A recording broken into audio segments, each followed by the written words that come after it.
Fasken-Martineau, c'est un cabinet qui est d'ampleur internationale, qui est imposant par son équipe, mais qui est à la fois chaleureux et qui encourage l'entrepreneurship. Qu'est-ce que ça change pour vous de travailler dans un cabinet international? D'abord, ça donne des mandats drôlement intéressants. On accompagne nos clients sur des transactions qui se font avec des collègues de 3, 4 bureaux différents. Ça donne une dynamique complètement différente, une perspective complètement différente sur la pratique du droit. Le fait d'avoir étudié le droit commun ainsi que le droit civil est très intéressant quand on travaille avec des gens dans les autres bureaux. Ça nous donne la chance d'explorer les deux systèmes juridiques et ainsi de poser des questions et de trouver des solutions dans les deux systèmes.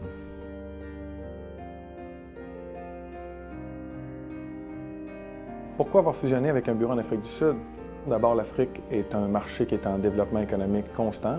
Deuxièmement, l'Afrique est un endroit où on a des racines. Beaucoup de compagnies québécoises et canadiennes ont des investissements en Afrique.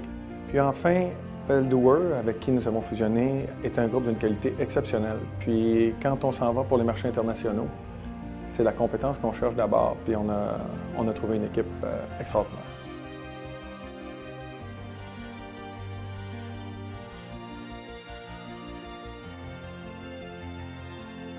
Lorsqu'on parle d'un achat ou une vente d'une business, par exemple, il y a sûrement des enjeux différents lorsqu'on achète quelque chose au Canada ou bien en Europe ou ailleurs dans le monde.